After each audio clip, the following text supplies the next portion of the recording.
Something in your house might be killing you. That is, if you have any books from the 1800s with a green fabric cover. We'll tell you all about the Poison Book Project on a brand new episode of The Internet Says It's True. Well, welcome to The Internet Says It's True, where every week we learn something that sounds made up but is really true. Part of the WCBE podcast experience. Hey, I'm Michael Kent. This is episode 263. I'm currently in Costa Rica. It just made me feel awful to do another rewind episode this week, so I made sure to write and record a brand new episode for you.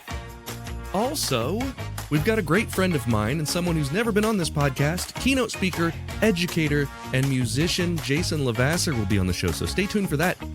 Book sales have been great. The Internet Says It's True, stories that sound made up but aren't. It's available on Amazon, Barnes & Noble, wherever you like to buy books. It's a collection of more than 50 of the incredible stories from this show. Now's the time to buy if you're doing holiday gift shopping. It's an incredible gift, and you can say you know the author. Also, don't forget to rate and review this show on the Apple Podcasts app. Just open Apple Podcasts, go to the main page for this show, scroll down, give us 5 stars along with a few words, and that is greatly appreciated. Your challenge this week is to work the word poison into your review. That's your mission. Now get to it. Speaking of getting to it, let's get going with this week's story. It's about books and not what's inside them, what's outside of them. Years ago, wallpaper makers in Victorian homes were using brilliant emerald greens to adorn parlors and dining rooms. One infamous book in 1874, Shadows from the Walls of Death by Robert C. Kedzie, contained 86 wallpaper samples laden with arsenic-based pigments because the cheap, brilliant greens and yellows used in decorative papers were literally toxic. That tale had a flair of gothic horror, but the underlying chemistry was real. Arsenic compounds, flaking pigment dust, unsuspecting families. The aesthetic of color had a hidden cost. Meanwhile, the Industrial Revolution and mass publishing boom between about 1840 and 1890 transformed the way that books were produced. Leather bindings gave way to cheaper cloth bindings. Book cloths were dyed in vivid colors to be eye-catching in shop windows. Publishers and binders were racing for marketplace appeal, and vibrant pigments, emerald green, chrome yellow, vermilion, entered the palette. Some of those pigments, as it turned out, were chemically dangerous. Enter the Poison Book Project. Launched by the Winterthur Museum, Garden and Library and the University of Delaware in the U.S., this initiative set out to identify and catalog historic books whose bindings or cloth covers used pigments containing toxic heavy metals. The project's startling finding was that some books from the Victorian era, ordinary looking on a shelf, are in effect poison books. Let's dig a little deeper into how this all came to light. In 2019, the project's story begins with conservators at Winterthur noticing something odd. When lab head Rosie Grayburn and conservation scientist Melissa Tidone examined a book titled Rustic Adornments for Home and Taste from 1857, they found fragments of green pigment flaking away from the cloth cover. Under a microscope, the fibrous cloth binding had pigment dust that, when analyzed with X-ray fluorescence called XRF, revealed copper and arsenic. They realized that a pigment known as Paris green, it was also called emerald green, had been used in book cloth, and Paris green contains copper acetoarsenite, an arsenic compound. Paris green had been used widely in wallpapers, fabrics, and paints, but its use in book bindings was unexpected, and it posed risks. The project determined that the dust from flaking pigment could become airborne, cling to surfaces near a book, and thus pose a hazard, particularly to frequent handlers. That would be like librarians, curators, and researchers. One article put it bluntly, quote, "These green books are poisonous, and one may be on a shelf near you," end quote. By April of 2022, the project had identified 88 books containing Paris green pigment, of which more than 70 used the pigment in their book cloths. By September 2022, the count exceeded 101 books. The fact that a book designed for reading and display could hide such a hazard is exactly the kind of story we live for on this podcast, something that sounds made up but is really true. Now, what does the Poison Book Project actually do? On their website, the project offers a searchable arsenical books database, meaning books with arsenic, a flowchart for identifying suspect volumes, guides for safer handling and storage, and "Is my book arsenical?" questionnaires for librarians and collectors. It is as much a safety initiative as a historical curiosity. Here's a question. Why did binders choose pigments like Paris green? The answer lies in the aesthetic and commercial demands of the time. In the mid-19th century, colored book cloth was a flashy selling point. Consumers wanted attractive books that looked as good on the shelf as the stories inside. Book manufacturing firms turned to dyed cloth to reduce costs and to appeal to buyers. Pigments like Paris green offered brilliant hues previously reserved for the fine arts. But the trade-off was chemical. Arsenic-bearing pigment was cheaper, it was vivid, but hazardous. Now let's step back into the broader context. The story of art and industrial chemistry is full of examples where beauty came with risk. Think of the notorious Scheele's green in wallpaper, cobalt greens, even radium in watch dials. The late 19th century aesthetic of luxury for all basically meant that many mass-produced items used pigments and compounds not fully evaluated for long-term safety. In libraries, the Poison Book Project sits at the intersection of conservation science, chemistry, visual culture, and archival history. As the project has unfolded, institutional responses have ranged from caution to full cataloging. When a library learns it has a book listed in that database, handling protocols may require gloves, sealed shelving, or restricted access altogether, and the goal isn't destruction of historic volumes, but safe stewardship. The project team specifically notes that the books are not meant to be destroyed, but rather kept in controlled conditions. The project's promotional material even includes bookmarks that show an emerald green bookcloth sample and a warning. This binding contains arsenic. Those bookmarks have been sent to libraries in 49 US states and 19 countries, so your university library may have them. Whether you're a collector, or researcher, or casual bibliophile, the idea that color and fashion and book production could literally poison you is arresting. One Victorian era binding using Paris green might release invisible arsenic dust onto your hands or nearby surfaces.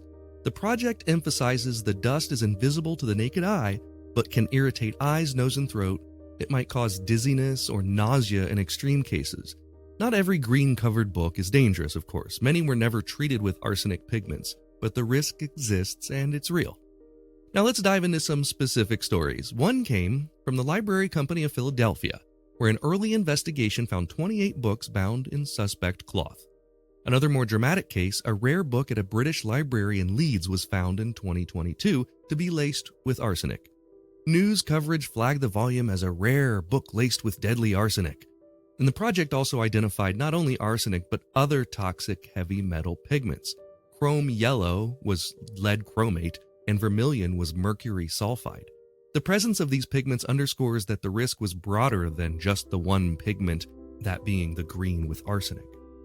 Now, when I first learned about this project, I was struck by the layered irony. Books are supposed to enlighten us, right? Uplift, preserve knowledge, and here some volumes quietly harbor poison. It kind of reminds me of like a Faustian deal, you gain something, that being knowledge, but at a deadly price. The scholar handling a rare book might think about its historical provenance, binding, typographical history, but not necessarily about whether the green cloth cover is shedding arsenic dust across their gloves. And what's more, the Poison Book Project isn't just about identifying books, it's about communicating safe practices for institutions. The team publishes webinars, it runs presentations for conservators, and offers guidelines for safe handling and storage for small and mid-sized institutions. Because yes, a major national collection might have conservation labs in sealed cases, but a local public library might not. Here's Melissa Tadone, one of the founders of the Poison Book Project, talking about how it got started with a channel called Vintage and Vinyl. So actually, it was sort of by accident. I happened to be reading a book called Bitten by Witch Fever, which was a book about arsenic-containing wallpapers in Victorian England, which was a fascinating book. It reproduces a bunch of the beautiful wallpapers. And so I sort of had arsenic wallpaper on my mind when a book came into the conservation lab that had been requested for an exhibit, and it was covered in bright green cloth. And I was examining it under the microscope, and there were some black accretions like stuck to the surface of the book. And so I was poking at them a little bit to see if I could get them to release. And I noticed that the pigment was very friable, meaning that it was very crumbly. And I could see little specks of it coming off under the microscope. And that surprised me. And it also worried me because I was thinking, oh, could this be arsenic containing emerald green? And so luckily we have a really wonderful scientific research and analysis lab at Winterthur. So I was able to just reach out to my colleague, Dr. Rosie Grayburn, who is my partner on the Poison Book Project. And I asked her, hey, is there some way we could test for emerald green pretty easily? And she said, sure. Bring the book down to the science lab. And so she used XRF, which is X-ray fluorescence, which is a non-destructive technique, which means we didn't have to take a sample from the book. It is a device that basically looks like a ray gun. And she was able to just point it at the book and pull the trigger. And within a few minutes, we knew that we had a book that was covered in arsenic. Wow. And that really kind of kicked off the project, because as soon as we realized that, we thought, well, is this like really rare? Is this just one unusual binding? Or are we likely to find many more of these bindings? I mean, the book that we analyzed was from 1857, and it was really a mass-produced Victorian book. And so there really was a really good chance that we were going to find more of these out there. And indeed, we've found dozens of these books now. Once again, that was Melissa Tidone, who we will talk about a little bit more after the break. If you want to hear more of that interview, it's fascinating. It's a YouTube channel called Vintage and Vinyl. And just search for Books That Can Kill. Let's pause here. Let's bring ourselves up to the midpoint with a teaser to what comes next. We've covered the origins, the chemistry, the institutional response. Now, in the second half, we're going to dig into the human stories, the conservators and scientists behind the project, the methods they use to identify a poison book, the unexpected ramifications for collectors and libraries, and a hopeful look at how the project casts new light on historic book production and conservation. Stay with us. The story continues in a bit. I'm John DeSando, host of Back Talk. This podcast is an extension of the long-running, award-winning movie review show, It's Movie Time. Back Talk features additional content and banter with guests about new movies. If you want more insight and information about what's playing now in theaters and online, find Back Talk at the WCBE Podcast Experience on WCBE.org. You'll be happy you did. If you love listening to this podcast every week and you want to show your support, that would mean a great deal to me. You can do that by becoming a Patreon member. We've got members at all levels, whether you want to pledge $1 a month or $10 a month. Just think about the value that you receive from this show. And if you like the histories and the stories that you learn about or the jokes that you hear, and if you think that they're worth it, consider signing up. For that, you get every episode ad-free and a week early, access to bonuses like the unedited videos of the guest appearances, and 20% off all merchandise. You can sign up today at patreon.com/Michael Kent. That's patreon.com/Michael Kent.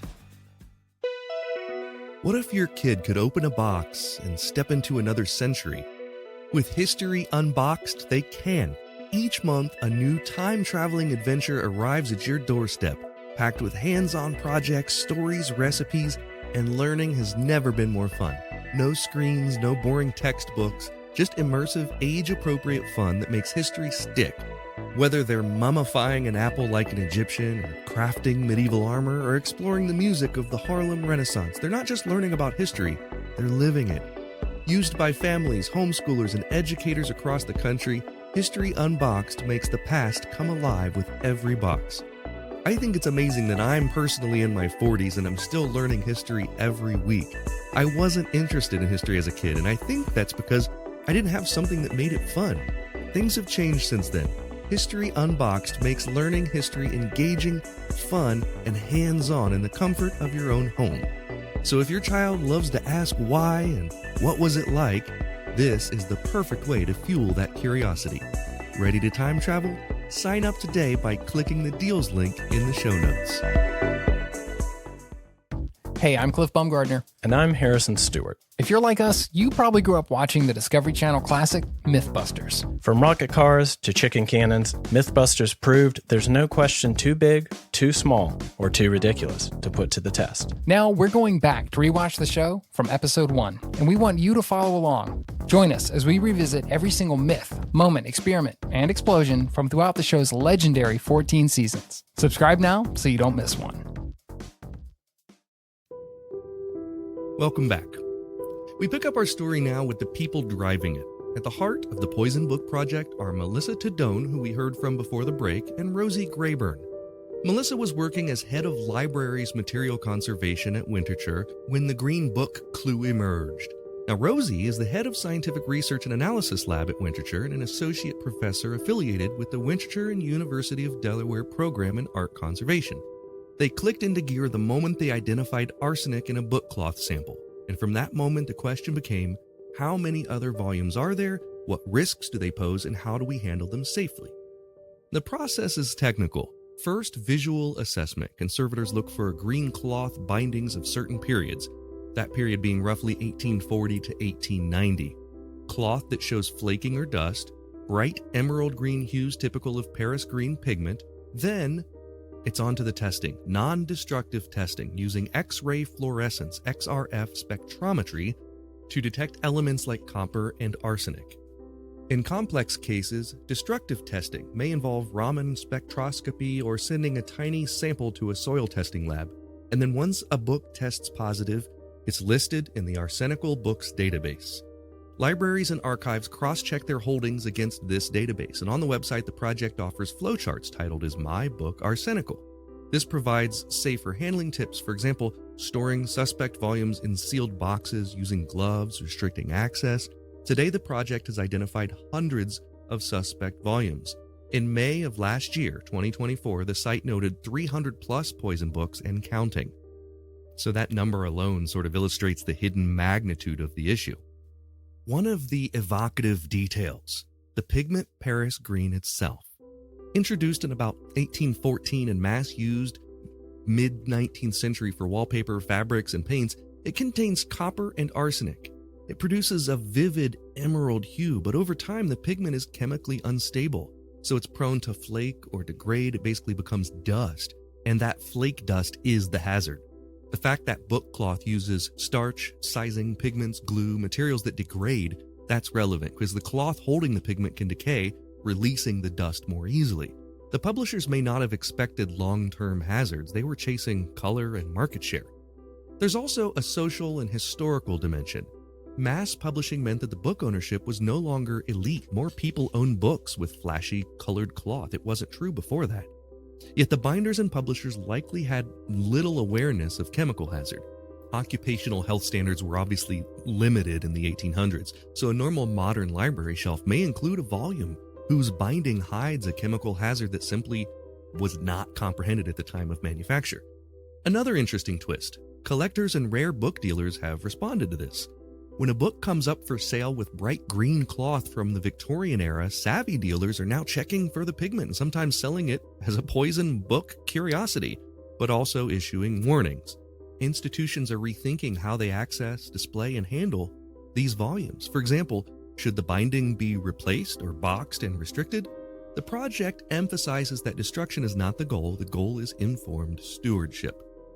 Let's consider the irony and hope. On one hand, you have a book that can technically endanger the reader or handler, but on the other hand, the project opens up new research pathways into book history, pigment usage, binding materials, manufacturing practices, and conservation science.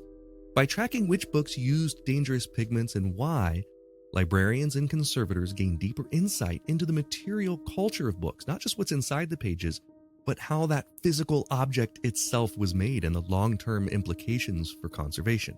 In effect, the Poison Book Project has become a lens for reevaluating how we think about books, not only as carriers of text, but as complex objects with material histories. It prompts questions. What other hidden hazards might old books hold? Ink with heavy metals? adhesives with formaldehyde, leather with arsenic tanning agents. The field of bibliotoxicology, yes, that's a thing, is emerging. And the silver lining, awareness means safer libraries, better policies, and informed collectors, and the preservation of heritage volumes that might otherwise be lost or mishandled. Let's bring in some specific case examples. In one published paper, and this title is a mouthful, so bear with me, Arsenic and Old Book Cloth, Identification and Safer Use of Emerald Green Victorian-Era Cloth Case Bindings. Melissa Tadone describes how a particular binding from 1857 tested positive for copper and arsenic, and how the institution responded by sealing the book in a bag and restricting access. That example opened the door to other institutions checking their green cloth holdings. The result, libraries worldwide now have bookmarks or labels to mark suspect volumes, training protocols for staff, and inter-institutional sharing of data. For you listening at home or in your car, next time you're in an old library with tall stacks and vintage bindings, maybe glance at that emerald green cloth cover. No, it might be more than just attractive. It might carry a piece of conservation history, chemistry history, and a cautionary tale. Now, what does this mean for the reader, the librarian, the collector? Well, for public libraries with large circulating collections, the risk is low for the general public reading a book once or occasionally. But for staff, the staff are handling dozens of books a day. For rare book rooms where bindings are exposed, the risk is much higher. The project recommends sealed housing, gloves, drop cloths, HEPA filtration in extreme cases, and don't eat over the book. That's a quote that they list. Don't eat over the book, because the dust might settle on surfaces, get onto food. The moral here isn't to panic, but to recognize that objects we take for granted might have hidden dimensions. And finally, we reach the hopeful takeaway. The material history of books has often focused on the text, the libraries, the publishing history. The Poison Book Project adds a new layer. The chemistry, the binding material, the pigment, the conservation implications. It shows that heritage institutions can respond proactively to unseen hazards, embrace science, collaborate across departments, conservators, chemists, librarians, and preserve collections in a safer way. It's a model for how we treat historical artifacts in general. So when you close the cover of a beautiful old binding, you might recall the story of the Poison Book Project, the emerald green cloth that looked like a promise and turned out to hide poison. The internet says it's true.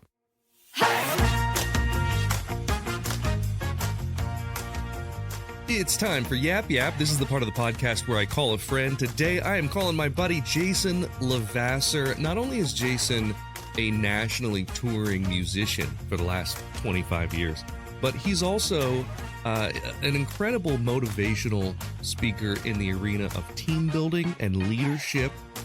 He's helped tons of organizations with that, as well as colleges, and that's how I know Jason. Actually just saw you in, where were we last week? Dallas, Texas. Good to see you, buddy. You too. Happy Saturday. It is Saturday. It is a football Saturday. The Buckeyes are about to play Penn State Nittany Lions. That's coming up here right after we do this. And then I mow the lawn after that, finish the podcast, and in the morning I fly to Costa Rica for a week. That's awesome. Well, your fans should know that we originally had this scheduled for later today and after the Buckeyes game, but then I just got last minute tickets to go see the Nashville Predators. Who are the Preds playing today? I don't even know. It doesn't matter. I don't know. I'm just kidding. I like going to events. Honestly, I think I've never been to a game there, but they play Winnipeg Jets. Cool. No, that's the Penguins. That's the Penguins. Hey, I might cheer for Canada. No, just because I'm excited to go see Rush, my favorite band on the planet, this summer. So everything I'm feeling in this time of year is very Canadian. I'm very Canadian right now, and my last name is French. And I misspoke about Winnipeg, but they are playing Canada. They are playing Calgary. So Calgary is in town. Yeah, those are still my people. It's all the same place. So yeah, man. So tell me about the Rockstar Project. This is your baby. Yeah, my baby. So you met me first as a touring songwriter, and I was touring tons as a musician, and writing songs and performing, and then one of the schools that I was working with in Connecticut, after a big show, I did something called a debrief with all the student coordinators. Like, and I was just chatting with the students, and the advisors saw me do this. And then she said, "Can you come back and talk to my student government?" And I said, "Well, no, I'm a musician." And she goes, "No, no, no. You have these other things that you're doing." And I was like, "Oh yeah, I'm a camp counselor. And I'm a wilderness guide in the summer." She's like, "Yeah, that." And and then she's like, "You're doing some camp counselor stuff right now with my students." And then so quickly, she brought me back 3 months later. I did an event where I spoke. I loved it. The students loved it. She told other schools. And then within a few months, I was on other campuses speaking. My agent at the time was sending all the contracts under my name, Jason LeVasseur. So I was getting contracts in the mail, not knowing what I had been hired to do. So I came up with the name, the Rockstar Project, as my leadership development name. So, Gotcha. and then that just helped me differentiate the two personalities. And now it has evolved really primarily into me speaking and facilitating at leadership events. And like Monday, I'm working with the Tennessee Department of Health for 3 days, and I'm doing probably 8 hours of content with them, all workshops, and as the opening keynote speaker to their conference and the closing speaker to their conference. And where I once upon a time was the drummer in a rock band, then I was the singer in my one man, self-important singer-songwriter guy, stories of heartbreak and woe. And then I became a speaker. I'm a professional speaker. Love it. And it's been a fun evolution. I love that. I love that.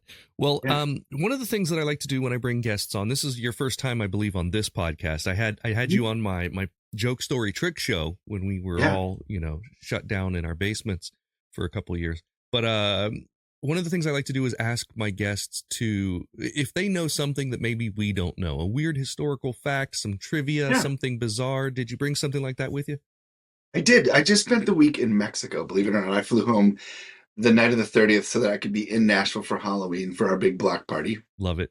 On Wednesday in Mexico, I went to the country to a farm, and I tried a drink called pulque, which is fermented sap from the agave cactus. And Interesting.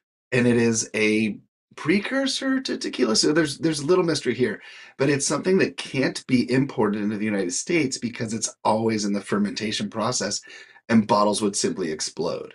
Right. So it's like a milky, not too viscous, and it's tasty. It's really tasty. And the alcohol content is like between 2% and 7%. So it's not very high in alcohol, but it's a probiotic drink. Okay. And at one point in the history of Mexico, the country of Mexico, there were thousands of pulquerias, which are bars that just serve pulque. But once you start fermenting it, you have to consume it within like 2 or 3 days, or it like overflows in the barrel. But it's really good for you because it's like a probiotic for your body. However, the beer companies, as the popularity in the last century got and people started opening more and more pulquerias, the corporate beer companies did a smear campaign on pulque, saying it was a dirty, nasty drink made with poop, right? And so where there once were thousands of pulquerias in the country of Mexico, there are now only 60. Wow. Yeah, so I went to a pulqueria. I didn't go to a pulqueria. I went to a farm where we had sort of a farm lunch. Like the owners of the farm make a lunch, and it's just a fixed rate. But part of the deal is they bring this giant pitcher of pulque to the table, and so I had pulque for the first time, and it was great. And That's amazing. It was great. So that is, I think, a really interesting fun fact. I've never heard of pulque. That's P-U-L, absolutely a new fact for me. So if you're a fan, I spoke over you. Spell it one more time. Pulque. Pulque. Okay. Okay. I'll have And I to gotta say, I think I'm a little taller today and stronger because of my pulque experience. And regular. You're more regular because of the Oh my God, probiotic. So regular. I love it. That was a good fact, man. So let's get into our topic today, which has nothing to do with pulque or fermented tree sap. This first one we're going to play for a joke. So if you get it wrong, you got to tell me a joke. If you get it right, I will tell you one. Here's your question. If you happen to have a book from the 1800s and it was emerald green with a cloth cover. What could possibly be one of the issues associated with it? A, silverfish eggs, B, arsenic poisoning, or C, shellfish allergens? I'm going to go with arsenic poisoning. The answer, you, very confidently, I might add, you just right away, you just said arsenic poisoning. Is this something you've heard of, or is this a guess? No, I feel like that's the right answer. It's a You're guess. right. It's the right answer. It's the right Yes. answer. Yeah, you'll see it called emerald green or Paris green, and that was the vivid arsenic-based green pigment used in many mid-19th century book cloths, flagged Wow. by the Poison Book Project out of Delaware. Wow. So people are trying to now identify these books and catalog them and make sure everyone's safe, because And put them in Ziploc bags, right? I guess so. Well, so here's why I got to that conclusion quickly, because of the Mad Hatter. Yes. Mercury poisoning in cloth. And so that was my only connection there. You said cloth, and the shellfish, I don't think, anyway, that's how I got that answer. Yeah, and it was used in wallpaper, makeup. Wow. People used to put radiated pigments on their skin before they knew that, this was very, Right. very And it was dangerous. great, and hence the Wizard of Oz. Yeah. So here's your joke. A woman walks into a pharmacy. She asks the pharmacist for some arsenic, and the pharmacist, of course, asks what she needs it for. And she goes, well, I want to use it to poison my husband. And then the pharmacist is like, I can't give you arsenic to poison your husband. But then she pulls out a photo from her purse, hands it to him. And it was a picture of two people having sex. The man in the photo was her husband, and the woman was the pharmacist's wife. So the pharmacist goes, oh, I'm sorry, I didn't realize you had a prescription. Anyway, I love poisoning jokes. it's the best kind of humor. No, I always try to find jokes that match our topic, and that was kind of a weak one. But anyway, for question 2, we're playing for something much more valuable than a joke. We're playing for 17,000 internet points. Oh, yeah. So yeah, you could use these for whatever you want to use them for, but you get them if you get this question right. Yeah, I'm running low, so this is good. I got to get this. Now, when was the last time you studied any chemistry? Probably high school? That's the long pause is because was my trip to Pulqueville chemistry? Maybe. Well, hopefully you didn't have to talk about this, because here's your question. What's the chemical symbol for arsenic? Is it A, AU, B, AS, or C, AG? That's a great question. Thanks for asking. I'm gonna go with BAR. AR? Was it? Oh, there was no BAR. There was no AR. So maybe I was just thinking of a bar because I'm thinking about pulque. So it's arsenic is the thing. Your options are AU, AS, or AG. Oh, I'm gonna go AG. The answer, AS. AG is silver. Well, of course, I know. And AU, do you know AU? Australia. That's right. AU is the chemical symbol for Australia. Yeah. AU is gold. AG is silver. AS is arsenic. Now I know. I need to get the table of elements on my wall. Well, unfortunately, you won't be able to buy that table of elements with 17,000 internet points, because I retain those points. Yeah, those are yours, man. Keep those. Dang it. Now I only have like 600 left. Yeah. Question 3. Jason, we're going to play for a sticker. It's 3 inches, it's square, and it's sticky, and it helps me promote the show. The only other place to get this is either you join my Patreon at patreon.com/Michael Kent, and I'll send those to you in the mail, or you have to peel them off of the many telephone poles I've been sticking them on around Columbus, Ohio. Who was the person who invented X-ray fluorescence, XRF? Now, this is a method used for detecting elements in materials like this book cloth that we're talking about. So XRF is X-ray fluorescence. Was it A, Pierre and Marie Curie, B, Wilhelm Röntgen, or C, Flor Menningham? And Geddy Lee, the bass player in Rush, is not an option? That is D, Geddy Lee. Geddy Lee, the bass player in Rush. All right, so the first one, the Curie family, not them. it's not them because they got in a lot of fights in the lab, and they disagreed on what color coats they should wear, so it can't be them. And then the second family name, what was that second one? Wilhelm Röntgen, Rontgen. Yeah, he's well known in this field. And then the third choice. Third choice was Floor Menningham. Yeah, no, he invented laminates. So no, that's not the guy. I'm gonna go with Rumpkin Bumpkin, the middle choice. Well, the answer is Pierre and Marie Curie. Oh, they totally projected a different thing about their relationship. Yeah. Now that I say this, Pierre and Marie, huh? I'm not 100% confident that my source is correct on this. So, did you get it on the internet? Did you get it on the internet? I got it on the internet, and the name of this podcast is The Internet Says It's True. So it's very important that things are true on the internet. Now, I know that Röntgen B invented X-rays. Oh, cool. And then Floor Menningham is just a name I made up. But you know what? I'm going to have to do a little bit more research on this because I'm just double checking a second source here, and I'm not seeing anything having to do with the Curies. So I'm going to give this one to you. You get a sticker because of my lack of research. Internet savvy. The internet says do more research, apparently. That's amazing. I'm so excited for the sticker. Yeah. The reason that I questioned this is because I did a second Google search, and now I'm seeing that it has something to do with a guy named Henry Moseley in 1913. But that was using X-rays for analysis.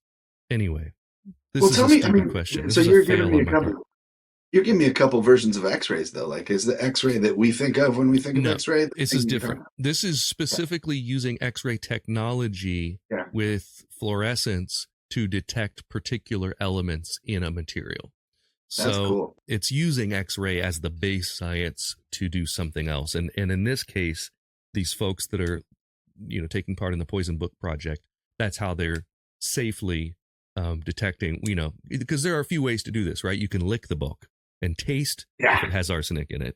But the easier way is to use some sort of scientific device. Sure. An XRF spectrometer, they call it. All right. That's very cool. I love that. I would like to get one of those just because I have a lot of green things in my house. Yeah, and just go around and be like, arsenic, not arsenic. And also, like the technology for X-ray is amazing because there, when we got the X-ray specs, you could order for $9.99 and 17 box tops from the back of the comic book like that. Those, I mean, I had we've those. come a long way since then. Yeah, did you get some? It's amazing that X-ray technology was so affordable for us as kids. It was very There's not much to it other than a little piece of plastic that you look through. Yeah, it's pretty great.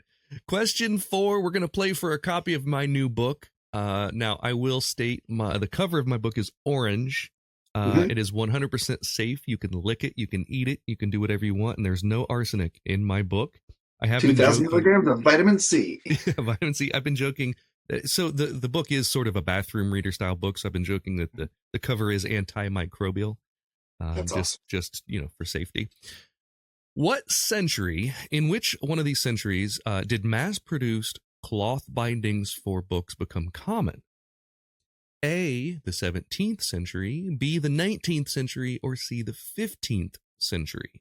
So this is when we're talking about them being most common because they were the most cost-effective and popular.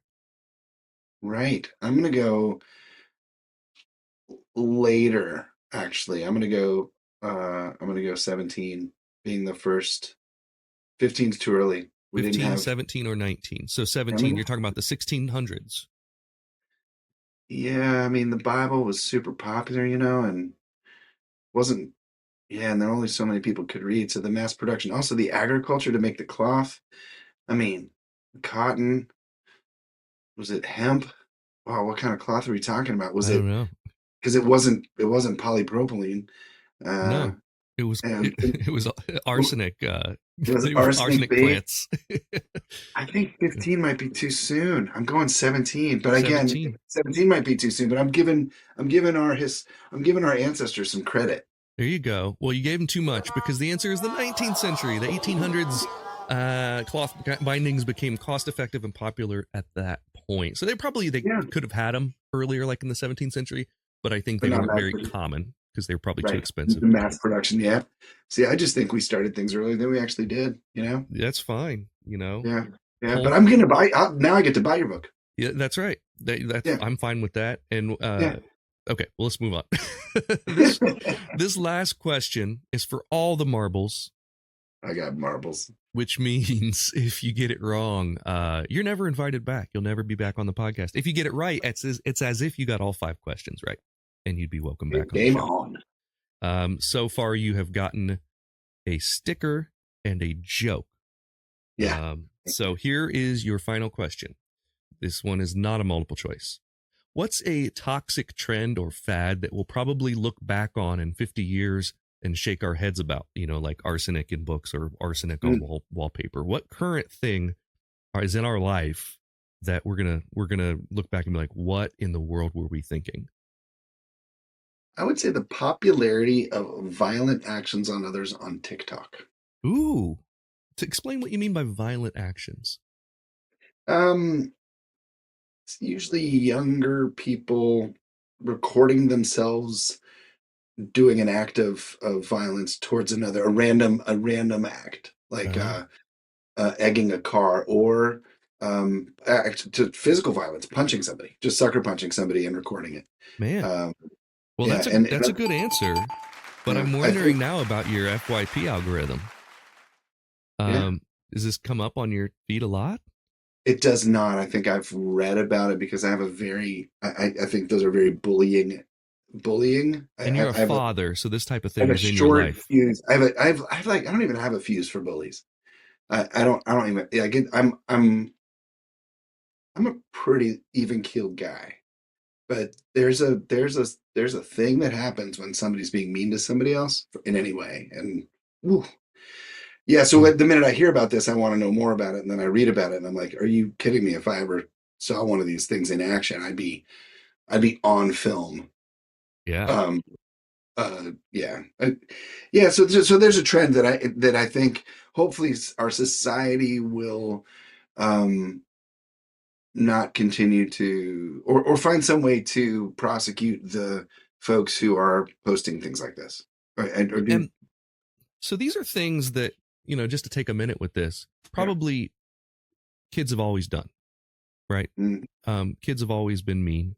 But there is a propagating of this, I think, when it's shared for clout on social media. If you put that on TikTok and it gets a bunch of views and you get those dopamine hits, you're going to want to do it again. And other people are going to see that and want to do it also.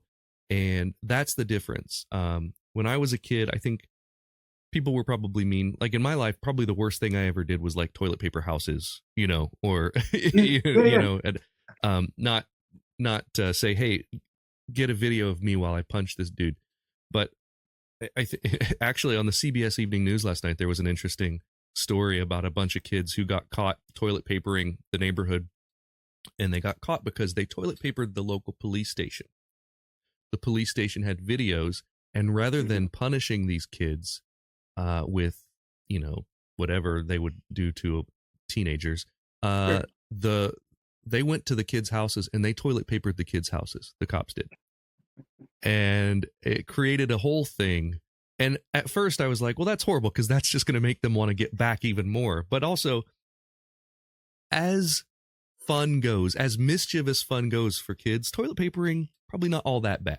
There's not a lot of monetary damage. I'm in agreement with you on that. The reason that for me, and maybe because last night was Halloween and there were instances of eggings in my neighborhood, is that it damages the vehicle paint. Oh God, yeah. I still have.